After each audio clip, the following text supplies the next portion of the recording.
Okay, so RFK Jr. is not qualified to be on the CNN debate. Now, I have my criticisms of RFK Jr.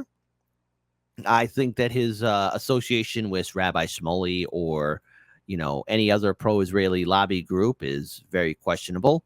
And yet, while he is an independent candidate and he has some policies that I disagree with, he has every right to be on a debate stage, very similar to Dr. Jill Stein, Chase Oliver, and Dr. Cornel West. Now, RFK Jr. having name recognition, and of course, he's been doing very good in the polling. I personally believe that he should be on the debate stage, that he should be up there.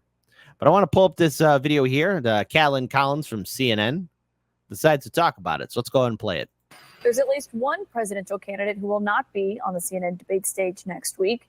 RFK Jr., who is running as an independent, failed to meet the required thresholds to be in Atlanta next Thursday night on stage with President Biden and former President Donald Trump.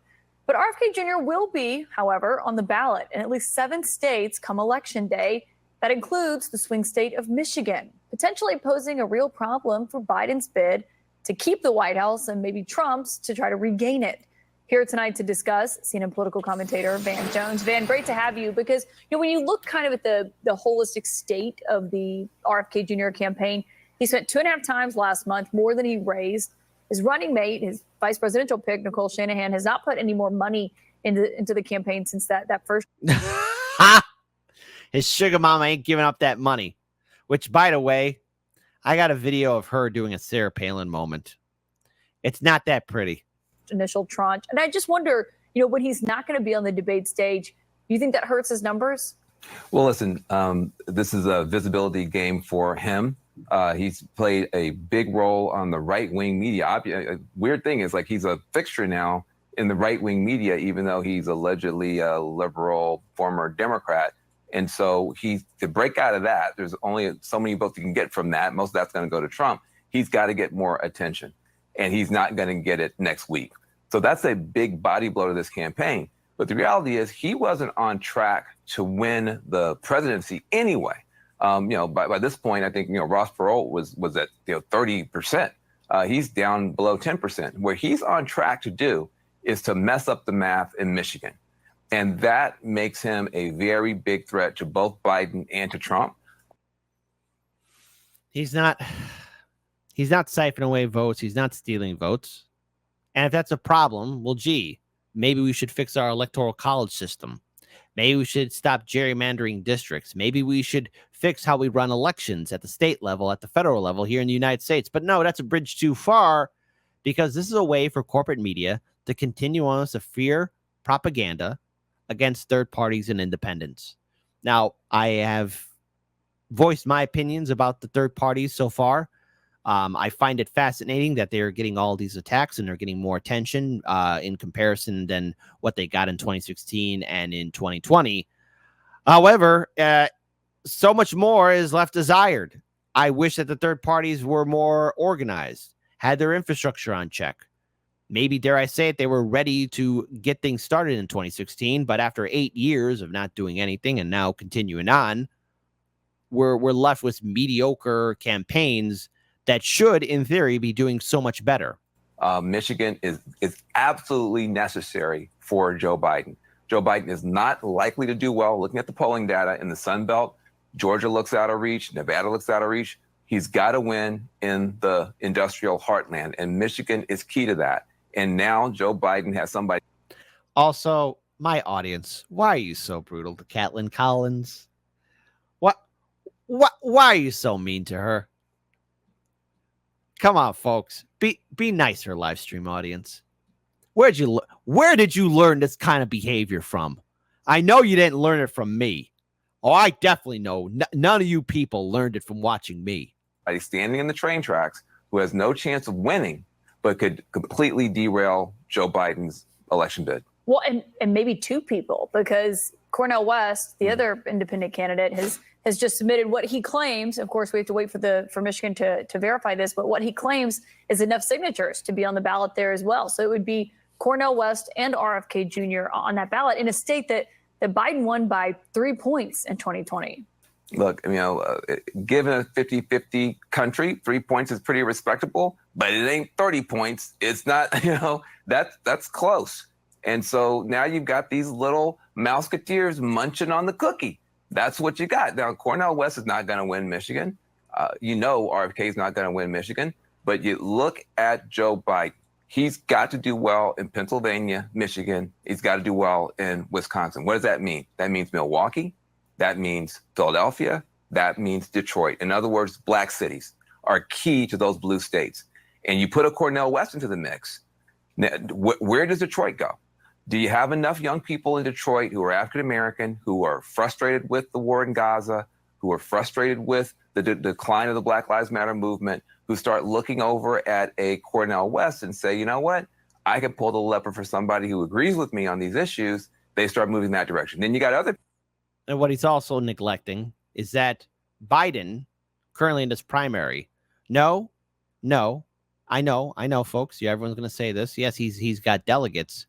Now, Cenk, a.k.a. Fat Tony, Marianne, the crystal ball-headed woman, and, of course, Dean, I'm going to fall asleep, Phillips, were incapable of really securing many delegates. But you want to know who did secure delegates? Uncommitted. And in turn, those uncommitted voters who are upset with the Biden-Harris administration's policies in Gaza right now are left wondering what to do. Either sit this election out and vote independent, or dare I say it, maybe some might consider even voting for Trump himself. Don't say that to a liberal because they're going to start having panic attacks.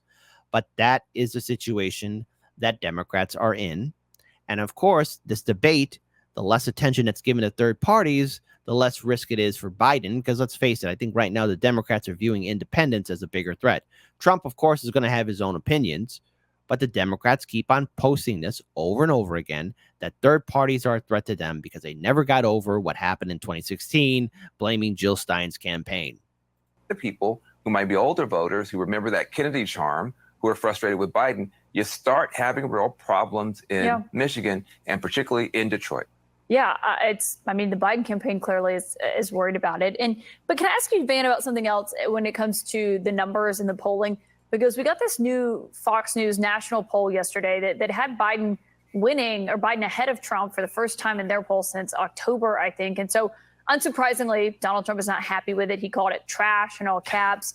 He argued about one point. He said, quote, "The number one issue in this country is not protecting democracy." But what this poll found, and what I personally thought was fascinating, is that these voters told Fox that the two issues that matter the most to them are the future of the American democracy and the economy. I mean, you can see the numbers.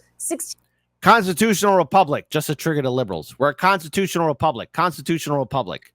Yes, we practice some democratic values here and there, but we're not a democracy, okay? Big difference. We are a constitutional republic. Remember that. It's a good Wikipedia fact. Constitutional republic, not a democracy. Big difference between the two. 68% and 66%. I wonder what you made of the fact that democracy was number one.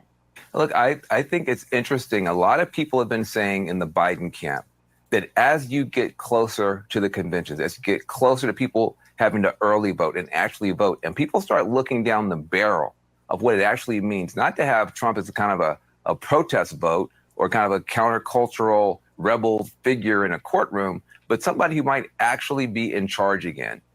People might start backing away from telling pollsters that they're so mad at Biden and he's so old that they're willing to throw the country into, back in the Trump world.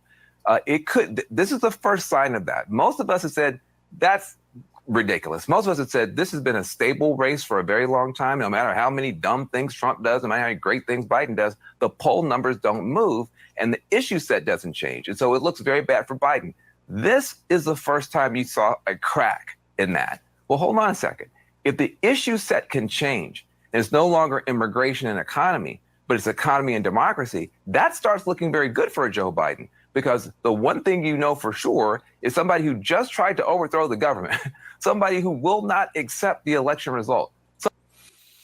And they always have to bring it down to Trump, as Trump is the biggest threat to democracy. Well, here you go. Here's the thing. I could sit through so much of looking at Catelyn Collins' manly gaze. I mean, sorry. Womanly gaze. Or listen to Van Jones cry about Trump.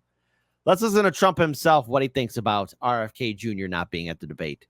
I know that RFK Jr. wants to try and get onto the stage on Thursday, and I'd love to have him, frankly, because I don't think he's much of a debater. And he's got some very liberal, radical left ideas. But I would love to have him, but you have to get certain numbers. That was the criteria, and he's way below those numbers. He's not coming close. So I hope to see him up there someday, but it looks to me like he's not going to qualify on many fronts. But he'll be there, and, you know, they say he hurts Biden more than he hurts me. I don't know if that's true or not, but they say he hurts Biden because he's a serious left person. And you know what? If he is, that's good. I don't really care. I'm going to Cleveland. It looks like we're doing great in Ohio. We're doing great in just about every state we're in. Every poll number that's coming in is looking good. We're leading just about every poll on a national basis, also on a swing state basis. And I look forward to Thursday night. It'll be great. And again, I saw RFK Jr., nice guy. I hope he can debate, because I really think it would be a good thing to have him up there. I'd love to have him up there, but you have to do better than 6 or 7 points, like by about triple. And maybe someday he'll be there, but I sort of doubt it. Thank you. And by the way, as an interesting note too, folks, whether or not RFK Jr. is able to be on the debates or any other kind of future showdowns, because I don't think he's going to make it for the second one either. Notice that we're being denied a choice. We're being denied a choice of having a chance to really vote outside of the two-party system.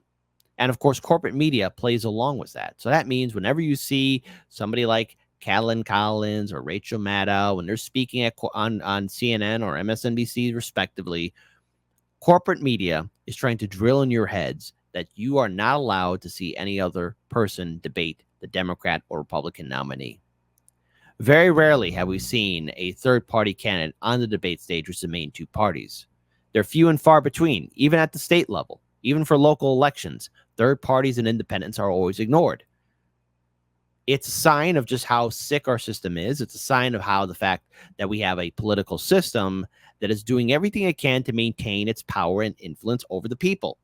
And when you have this unchecked abuse of power, you will not get any true representation, which is why we have to get money out of politics and, dare I say it, form citizen ballot initiatives to call for the full abolition of all political parties. We have to get money out of politics and abolish all political parties. The parties are only in there for their own interests. And that would say, and here's the thing, the same thing would apply if we did have like maybe a third party or fourth party. Instead of a two-headed monster, it'd be a four-headed monster. We have a sick system and it needs to change now more than ever. But I at least want to end this on a humorous note, because you know what? I don't know. It's just only a snippet of a longer interview. RFK Jr., your VP nominee or your VP candidate, also the person who's been donating money to the campaign. Why are you now look at this guy's face. His face says it all. Spend a moment talking about foreign policy, because as vice president, if the worst case scenario would happen, you'd become the commander in chief. And I'm curious, what in your background prepares you to be commander in chief? Now, I know this is a little quiet, so I will raise the volume up when I clip this show, but listen to her answer. What makes her qualified to be vice president should the president not be functioning anymore? I think that I have a very sophisticated view on foreign affairs due to my previous work, both in intellectual property law. I understand how global commerce works. I understand how we build batteries around the world. How we build batteries around the world. That's what makes her qualified president. Well, batteries can be used for a lot of things. Buzz, buzz, buzz. Get your mind out of the gutter. You know, she understands world commerce. That's great. Say again one more time. Both in intellectual property law, I understand how global commerce works. I understand how we build batteries around the world. I understand the importance of semiconductors. I understand that big foreign policy decisions are made specifically around semiconductors. And I also am multicultural. Look at that Semiconductors. She knows how semiconductors and batteries work. Stellar. In comparison between her and Kamala, hey, RFK Jr., you picked yourself a home run homer right there. Of semiconductors. I understand that big foreign policy decisions are made specifically around semiconductors.